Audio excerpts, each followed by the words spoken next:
আমি বলছিলাম স্বাস্থ্য মন্ত্রণালয়ের সংস্কার নিয়ে আরো এপিসোড করব। আমি এই এপিসোডটা করছি, দেখছেন তো। আজকে আরো কিছু বিষয় নিয়ে টাচ করবো। তো আনকারের স্বাস্থ্য প্রতিমন্ত্রী মানে সাইদুর রহমান খসরু ভাই পরশুদিন ফোন দিয়েছিলেন, কইলেন যে আপনার আগের এপিসোডের প্রত্যেকটা ইস্যু নিয়ে কাজ করতেছি আমরা, খুব দ্রুত ক্যান্সারের ওষুধের ভ্যাট শূন্য করে দেওয়া হবে আলহামদুলিল্লাহ। তার মানে ক্যান্সার ওষুধের দাম 16.5% জব করে কমে যাবে। বাকিগুলা দেখা যাক হয় কিনা, চাপ অব্যাহত রাখতে হবে। আমাদের রোগীরা ইন্ডিয়া চলে যায় কেন? আমাদের ডাক্তাররা ভালো চিকিৎসা করে না, ভালো ব্যবহার করে না, এই দুইটা কারণে। কিন্তু ডাক্তার যখন বাইর হয় মেডিকেল কলেজ থেকে, তারা তো আগুন বরাবর হয়। সেই ডাক্তারগুলো নষ্ট হয়ে যায় কিভাবে? আসেন আমরা বাংলাদেশের নিউ জেনারেশনের ডাক্তার যেগুলো কেবলমাত্র বাইর হয়েছে মেডিকেল কলেজ থেকে, তাদের দেখি তারা কেমন আগুন বরাবর। এটা দেখার জন্য আমি একজন ঢাকা মেডিকেল কলেজের জুনিয়র ডাক্তারের ভিডিও দেখাচ্ছি। সে এই নিউ জেনারেশন ডাক্তারদের রিপ্রেজেন্ট করে, যারা জুলাই আগস্ট যোদ্ধাদের চিকিৎসার জন্য কি কি করছে সেইটা বলতেছে। ওনার বক্তব্যই শুনতে পারবেন, শুনেন। Hello, Assalamu alaikum. I'm Dr. Shireen and I'm speaking on behalf of the Casualties Department of our Dhaka Medical College Hospital. And as we know, a mass casualty has happened, a genocide has happened all over the country. And on the very 5th of August, we have attended over 344 patients, amongst which 214 of them were gunshot injuries. And they were hit in the abdomen, in the chest, and in obviously the legs and arms, and also the head. And many of them have been admitted here, and they have required operations and ICU support, and also antibiotics and pain medications, of which many of them have difficulty affording. And if I have to give you one example, one of the patients has needed 45,000 taka for his ICU cost, and which has actually become quite a cost burden for his family. So as a government hospital, we try to give many of the medications and suture materials from our supply, but in this time of heavy pressure of so many patients, we have actually not been able to really cover up all the deficit. We have tried giving them from our own supply, which is free of cost to them, but some of the sutures, some of the antibiotics, they are the ones that we need to give to them, and they have to pay from their own pockets. And they were there on the streets, they were there fighting for our rights, and I believe that it should not be upon them to pay for these costs. Some of the sutures are actually quite expensive. They can range from 1,000 to 2,000, and in a gunshot in the abdomen where there's rupture and perforation of so many organs like the stomach or the small gut, large gut, and we need some very delicate, some very good material sutures, which obviously the cost sometimes has to be taken up by the patient party. So on an average, I do appreciate the effort taken up by the ULAB students in order to raise up some funds for the underprivileged patients over here. And as for for example, and any kind of funding is most appreciated. Some of the pain medications, for example, Voltaren suppository for pain, it costs around 60 taka, and some of these patients can't even afford that. So you donating even as a minimum of 60 taka can actually help make a difference. You can alleviate the pain of a patient for that day. So even the most minimum of funding of donation is most appreciated. So I thank you all on behalf for thinking about this and donating to this cause. Thank you to the ULAB community as well for thinking of this approach. Thank you. এই আগুন বরাবর ডাক্তারেরা better management deserve করে না? এরা better leadership deserve করে না?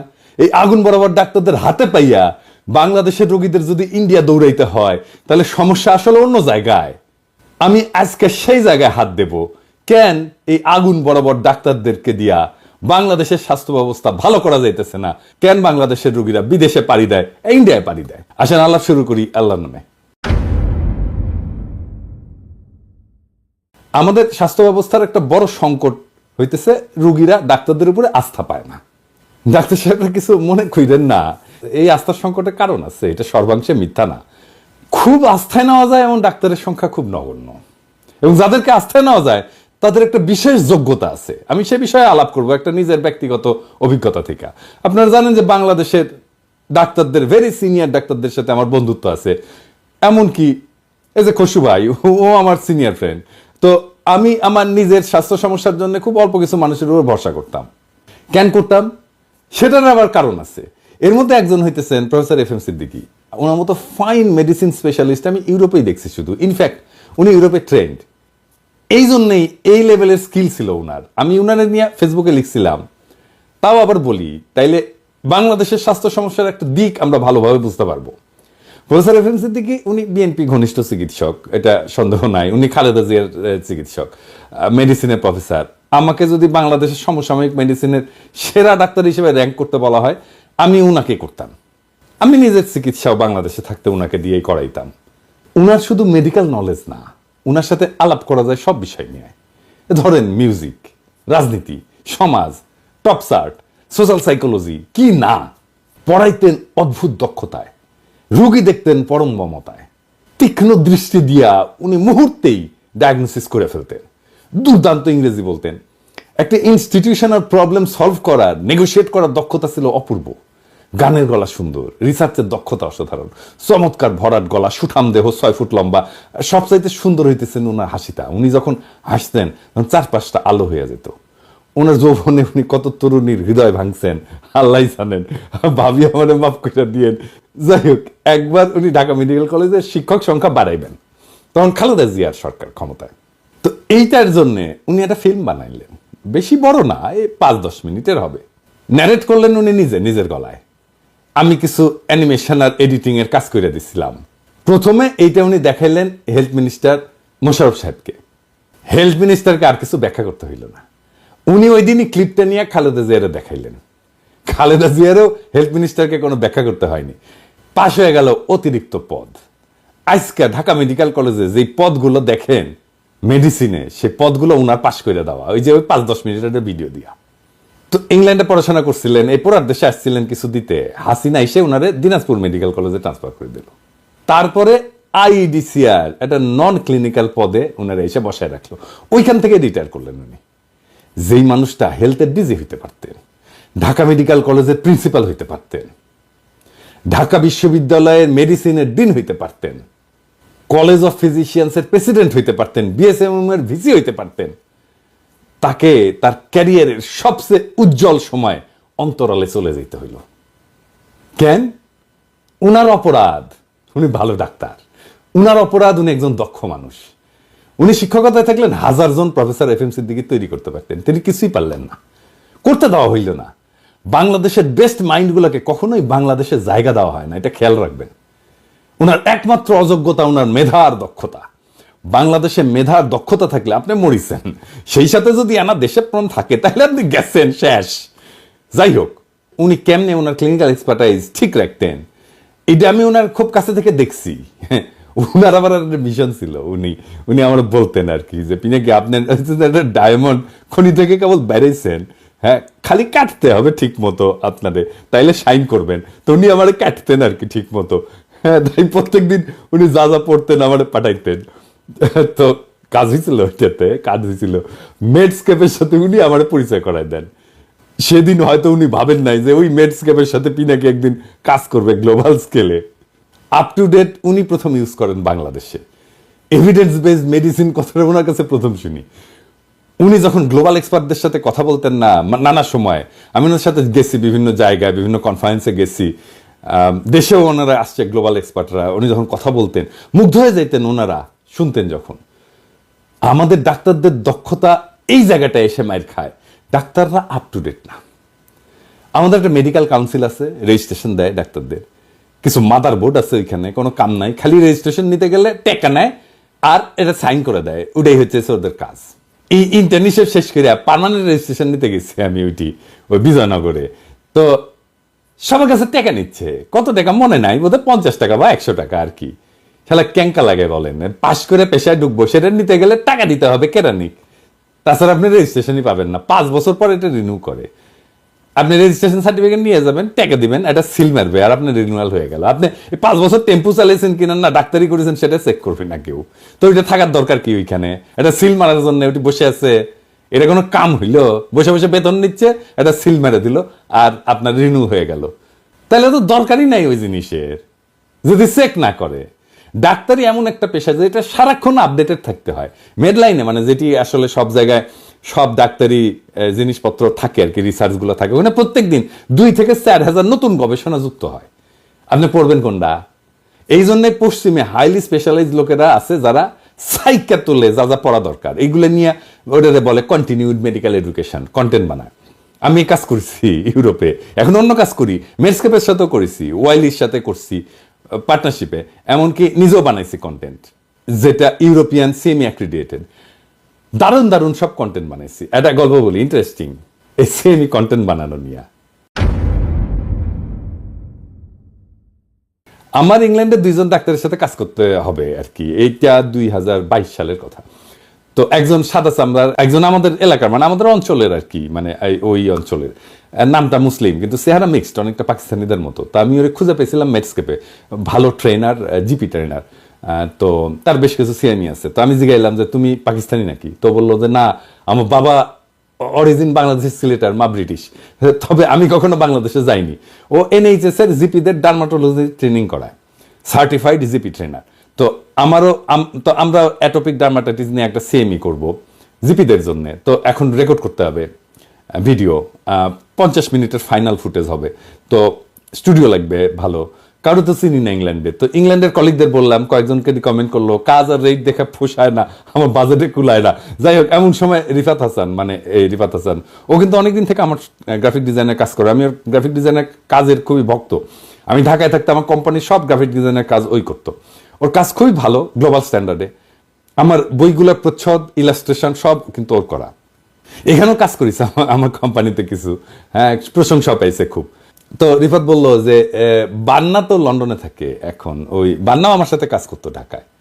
আমার বাবার যে ডকুমেন্টারিটা দেখেন না, ওটাও বান্নার বানানো। তো বান্নার সাথে যোগাযোগ হইলো, কাজ করলো, অসাধারণ কাজ করলো বান্না। আমাদের ইন হাউস বানানো বেস্ট প্রোডাকশন হইলো, 2টা করছিল। তো এই যে 1 ঘন্টার একটা সিএমই, এইটা অংশ নিলে পুরাটা কমপ্লিট করে একটা পরীক্ষা দিলে একটা সার্টিফিকেট পাবেন। তো আমরা যে কন্টেন্ট বানাই, কন্টেন্ট বানানোর পরে আমরা এটা জমা দিই অ্যাক্রিডিটেশনের জন্য। আমরা জমা দিই European accreditation council for continuing medical education, এই নাম হচ্ছে EACCME। তারা সিএমই ক্রেডিট সার্টিফাই করে দেয়। তারপরে আমরা সেটা কোনো সাইটে আপ করি, যারা সিএমই কন্টেন্ট চালায়, বানায়। তো আমি যেটা করছিলাম ওই বানাকে নিয়ে অন্য জায়গায় অন্য ভিডিওগ্রাফি, অন্যরা দিয়ে ভিডিওগ্রাফি করছিলাম। এটা চাইলে আপনি মেডস্কেপকে দিয়েও করাইতে পারেন।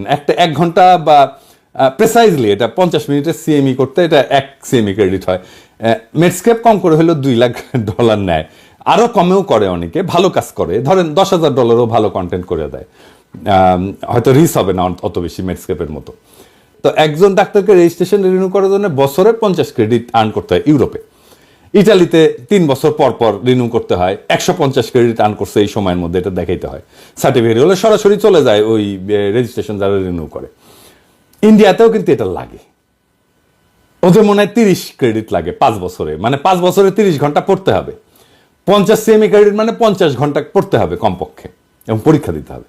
সেই কারণেই ইন্ডিয়ার ডাক্তাররা বাংলাদেশের ডাক্তারের চাইতে ভালো পারফর্ম করে। যাই হোক, আমাদের নিজস্ব কন্টেন্ট এখনই বানাইতে হবে না। আমাদের মেডিকেল এডুকেশনের ডিজি আমার বন্ধু সুমন নাজমুল যদি মেডিকেল কাউন্সিলের সাথে একসাথে সিএমইতে পার্টিসিপেট করা বাধ্যতামূলক করে দেয় বাংলাদেশের ডাক্তারদের জন্য, রেজিস্ট্রেশনের জন্য এটা লাগবেই, এটা যদি এই বছরেই শুরু করে দেয়, আর ইউরোপিয়ান আর আমেরিকান সিএমই সার্টিফিকেশনকে, এটার অ্যাক্রিডিটেশনকে অ্যাকসেপ্ট করে, তাহলে কিছুই করতে হবে না আলাদা করে। যদি প্রয়োজন মনে করে ইউরোপিয়ান অ্যাক্রিডিটেশন কাউন্সিলের সাথে একটা এগ্রিমেন্ট করতে পারে। আমি যেহেতু ইউরোপিয়ান অ্যাক্রিডিটেশন কাউন্সিলের সাথে কাজ করছি, আমি সাহায্য করতে পারি বাংলাদেশ সরকারকে অবশ্যই। আর এটা চালু হইলে মেডস্কেপ বাংলাদেশে অফিস খুলবে, আমিও কয়ে দিতে পারি মেডস্কেপকে যে যাও দেখো বাংলাদেশে অফিস খোলো। আপনারা দেখবেন 1 বছরের মধ্যে বাংলাদেশের চিকিৎসার মান বেড়ে গেছে, প্যাটার্ন বদলাই গেছে সারা দেশে। ডাক্তারদের সেমিনার সিম্পোজিয়াম ও সিএমএ অ্যাক্রেডিটেশন নিতে পারেন। ডাক্তারও তো করেন অনেক সেমিনার সিম্পোজিয়াম, 5 স্টার হোটেলে করেন, প্রচুর টাকা পয়সা খরচা করেন। সিএমএ অ্যাক্রেডিটেশন নেবেন, তাহলে আগে শুধু প্রেজেন্টেশনের টপিক, স্লাইড, ফ্যাকাল্টি এটা পাঠাইতে হবে। আমাকে বললেন, আমি করে দেবো নি, কোনো অসুবিধা নাই। আর ভবিষ্যতের জন্য লোকাল অ্যাক্রেডিটেশনের জন্য বিএমডিসির অফিসটা ইউজ করতে পারেন, ওইখানে অ্যাক্রেডিটেশন কাউন্সিল বসাইতে পারেন। এখন না, এখন দিলে মাখায় ফেলবে সবকিছু, কিছু পারবে না। আরো আছে, আরো পরিকল্পনা আছে। কি? আসেন সেই আরো 2টা আছে, দেখি। স্বাস্থ্য মন্ত্রণালয়কে স্বাস্থ্যকর্মী এদের কাছে যাইতে হবে, ডাক্তার, স্বাস্থ্যকর্মী, নার্স এদের কাছে যাইতে হবে। কিভাবে যাবে? তারা তো আছেই, তার মধ্যে স্বাস্থ্য মন্ত্রণালয়ের মধ্যে আছে, তাহলে যাবে কিভাবে? মানে কারো কাছে যাওয়ার জন্য আমরা 2টা ফর্ম ইউজ করি, এটাকে বলে হচ্ছে B2B আর B2C। B2B মানে হচ্ছে বিজনেস টু বিজনেস আর কি, মানে একই ধরনের লোকজনের মধ্যে যখন যোগাযোগ হয় সেটাকে B2B বলে। আর B2C হচ্ছে বিজনেস টু কাস্টমার, মানে 2 লেয়ারে বিজনেস কাস্টমারের সাথে যোগাযোগ করবে। তাহলে B2B ফোরাম কি হবে? সেটা হচ্ছে স্বাস্থ্য মন্ত্রণালয়ের একটা বাৎসরিক সম্মেলন হবে, সেটা উপজেলা পর্যায়ে হবে, তারপরে উপজেলা থেকে জেলা হবে, জেলা থেকে কেন্দ্রীয় হবে। কি কি ওখানে আলাপ হবে? কোথায় ভালো কাজ করছি, কি কাজ করছি, সেখানে দুর্বলতা কি ছিল, বেস্ট প্র্যাকটিস কি, আমার বেস্ট রেজাল্ট কি, আমার সামনের বছরের অবজেক্টিভ কি, আমাকে কি অ্যাচিভ করতে হবে, এটা অ্যাচিভ করার জন্য আমার কি ট্রেনিং লাগবে, কি রিসোর্স লাগবে। তা আমার ভালো কাজ করলে তো আমার কাউরে পিঠ চাপড়াই দিতে বলতে হবে, সাবাস, কে কোথায় কোন ভালো কাজটা করছে, যেটা আমার সারা দেশে আমরা কপি করতে পারি, স্মরণ করতে পারি। সেই সমস্ত দেখার জন্য একটা B2B ফোরাম লাগবে। তো সেটা কি হইতে পারে? সেটা হইতে পারে যে বাৎসরিক কনফারেন্স, যেটা বললাম। কনফারেন্সটা উপজেলা পর্যায়ে হইতে পারে, জেলা পর্যায়ে হইতে পারে, এমনকি বিভাগীয় পর্যায়ে হইতে পারে, তবে অবশ্যই একটা সেন্ট্রাল পর্যায়ে হইতে হবে। অনেকটা রাজনৈতিক দলের সম্মেলনের মতো ধাপে ধাপে ধাপে ধাপে কইরা বেস্ট লোকগুলো আসবে সেন্ট্রাল পর্যায়ে, এবং সেন্ট্রালে 5 দিন হোক, 7 দিন হোক, সারাদিন ধরে চলবে। সেখানে ট্রেনিং হবে, বেস্ট প্র্যাকটিস বলা হবে, সামনের বছরের পরিকল্পনা দেওয়া হবে, গত বছরের কি কাজ করলাম সেটার অ্যানালাইসিস হবে, কি কি দুর্বলতা ছিল, কি কি সবলতা ছিল সেটা দেখা হবে। এবং এইখান থেকে সকল একটা ডিরেকশন নিয়ে, একটা মোটিভেশন নিয়ে ফিরে যাবে সকল ডাক্তার, নার্স, স্বাস্থ্যকর্মী। পুরস্কার দেওয়া হবে যারা বেস্ট প্র্যাকটিস করছে, যারা ভালো জিনিস করছে, অ্যাকনলেজ করা হবে, অ্যাচিভমেন্ট সেলিব্রেট করা হবে। আর সামনের বছর কি অ্যাচিভ করবো সেটা জেনে যাব, তাহলে একটা ডিরেকশন থাকবে। এরপরে স্বাস্থ্য মন্ত্রণালয়কে যাইতে হবে মানুষের কাছে। সেটা কিভাবে সম্ভব? আমাদের যেভাবে বাণিজ্য মেলা হয় না, ঠিক সেইভাবে স্বাস্থ্য মেলা হবে প্রত্যেক উপজেলাতে, জেলাতে, এমনকি কেন্দ্রীয়ভাবে। সরকারের তেমন কোনো খরচা হবে না। স্বাস্থ্যক্ষেত্রে যারা ব্যবসা করে তারাই এই মেলা সফল করে তুলবে। এই মেলায় শুধু জায়গা দেবে সরকার, আর সিকিউরিটি দেখবে, লজিস্টিক্স দেবে, পানি, বিদ্যুৎ এগুলো দেবে। এই মেলার স্টলগুলোতে কি থাকবে? ধরেন ব্লাড প্রেশার চেক করা হবে, ওজন, উচ্চতা মেপে বডি মাস ইন্ডেক্স বের করা হবে, বলা হবে স্থূলতা আছে কিনা, ব্লাড গ্রুপ দেখা হবে, রক্তদান থাকবে, ডায়াবেটিস চেক করা হবে, সিপিআর বা যেটাকে বলা হয় কার্ডিও পালমোনারি রিসাসিটেশন, মানে হঠাৎ করে যদি অক্কা পায় তাহলে হঠাৎ হার্ট বন্ধ হয়ে গেলে হার্ট চালু করার একটা ব্যবস্থা আছে। এটা যদি বাংলাদেশে সবাই জানে না, তাহলে হার্ট অ্যাটাকে রোগীর মৃত্যু কমে যাবে। হ্যাঁ, কমে যাবে। আমরা যদি পুরা জাতিকে কার্ডিও পালমোনারি রিসাসিটেশন শেখাইতে পারি। তারপরে ফার্স্ট এড শেখানো হবে, মিনি হাসপাতালে মডেল থাকবে, সেখানে হাসপাতালে কি কি ডিপার্টমেন্ট, কি কি বিভাগ থাকে সেগুলো দেখবে। অনেক মানুষ কিন্তু জানে না যে আইসিইউ কি, রোগ হলে কোথায় যাবে, সিসিইউ কি, হাই ডিপেন্ডেন্সি ইউনিট কি, কখন সে আউটডোরে যাবে, কখন সে ইমার্জেন্সিতে যাবে, এগুলো মডেল করে দেখানো হবে। এখানে বেচা বিক্রিও হবে, এই যেখানে বিপি মেশিন বেচা হবে, থার্মোমিটার বেচা হবে, ডায়াবেটিস চেক করার মেশিন বেচা হবে, ওজন নেওয়ার মেশিন বেচা হবে, ফার্স্ট এড বক্স বেচা হবে। এর একটা কমার্শিয়াল একটা পার্টও থাকবে। প্রতিযোগিতা হবে বাচ্চাদের জন্য, সেটা চিন্তা করে বের করা যায় কি ধরনের প্রতিযোগিতা হবে। এখানে পুষ্টি স্টল থাকতে পারে, কোন খাবারে কি ধরনের পুষ্টি আছে, কোন খাবার অ্যাভয়েড করতে হতে পারে, এগুলো শেখানো সম্ভব। এখানে শেখানো যেতে পারে কিভাবে পরিবেশ পরিচ্ছন্ন রাখতে হবে, কিভাবে খাদ্য পরিচ্ছন্নতা রাখতে হবে, ফুড হ্যান্ডলিং কিভাবে করতে হবে। এখানে এমনকি ডাক্তারদেরও স্টল থাকতে পারে, যেখানে মানুষ হেলথ চেক করবে, ডাক্তার দেখাবে, দৃষ্টিশক্তি চেক করবে, বা ধরেন ডার্মোস্কোপি করবে, করে চামড়ার কোনো সমস্যা আছে কিনা সেটা দেখবে। এইভাবে আমরা বাংলাদেশের স্বাস্থ্য ব্যবস্থা সম্পর্কে সচেতনতা বাড়াইতে পারবো এবং স্বাস্থ্যের সাথে মানুষের সরাসরি যোগাযোগ হবে। এভাবেই জায়গা উঠবে সারা দেশ। এবং বাংলাদেশের মানুষের যদি স্বাস্থ্য ভালো হয় তাহলে উৎপাদনশীলতা বাড়বে ভাই, আমাদের স্বাস্থ্যখাতে খরচ কমবে। এই কাজের কোনটা টাকা লাগবে না, কিছু লাগবে শুধু উদ্যোগ, লাগবে শুধু লিডারশিপ, লাগবে স্বপ্ন দেখার ক্ষমতা। এইগুলো ইমপ্লিমেন্ট করেন। বাংলাদেশ থেকে 3 বছর পর কেউ আর ইন্ডিয়া যাবে না, ইন্ডিয়া থেকে বাংলাদেশে আসবে চিকিৎসা করতে, লিখে দিলাম, গ্যারান্টি দিলাম। স্বাস্থ্য মন্ত্রণালয়ে যারা কাজ করতেছেন, যারা লিডারশিপ দিচ্ছেন, তাদের আসলে কি থাকা উচিত? বাংলাদেশের স্বাস্থ্য ব্যবস্থা নিয়ে স্বাস্থ্য মন্ত্রণালয়ের লিডারশিপের একটা স্বপ্ন থাকা উচিত। এমন একটা স্বাস্থ্য ব্যবস্থা যেখানে রোগীরা ডাক্তারদের প্রতি আস্থা রাখতে পারে, ডাক্তাররা নিজেরা আপডেটেড এবং দক্ষ হইতে পারে, এবং যেখানে প্রত্যেকটা নাগরিক পায় উন্নত এবং সম্মানজনক সেবা। আমরা যদি ডাক্তারদের দক্ষতা উন্নত করতে পারি, সঠিক নেতৃত্ব এবং দিক নির্দেশনা দিতে পারি, এবং জনগণের কাছে স্বাস্থ্যসেবা পৌঁছানোর নতুন নতুন উপায় বের করতে পারি, তবে সেই দিন আর বেশি দূরে না যখন বাংলাদেশে কেউ আর চিকিৎসার জন্য অন্য দেশে ছুটবে না, বরং বিশ্বের মানুষ বাংলাদেশে আসবে উন্নত চিকিৎসার আশায়। আসেন আমরা সবাই একসাথে কাজ করি, স্বাস্থ্য মন্ত্রণালয়, নার্স, চিকিৎসক, স্বাস্থ্যকর্মী এবং সাধারণ জনগণ স্বাস্থ্যসেবার এই কাঙ্ক্ষিত পরিবর্তন আনার জন্য। এটা কোনো অসম্ভব স্বপ্ন না, এটা একটা বাস্তবসম্মত স্বপ্ন। এটা একটা বাস্তবতা হইতে পারে যদি সবাই আমরা উদ্যোগ নিই, নেতৃত্ব দিই, স্বপ্ন দেখি এবং বাংলাদেশকে একটা স্বাস্থ্যসেবার মডেল দেশে রূপান্তরিত করার জন্য ঐক্যবদ্ধভাবে আগায় যাই এবং মিশনটা নেই। যদি মনে করি আমরা যাব, আমরা যেতে পারবো। সাধারণ মানুষের জীবনের মানের উন্নয়নে এই উদ্যোগ, স্বাস্থ্যের উদ্যোগ আমাদের পথ দেখাবে, এবং একদিন আমরা গর্ব করে বলতে পারবো বাংলাদেশের ডাক্তারেরা, নার্সরা, স্বাস্থ্যকর্মীরা শুধু রোগী না, পুরা জাতিকে সুস্থ রাখার শপথ নিয়ে এগিয়ে চলছে। ইনকিলাব জিন্দাবাদ।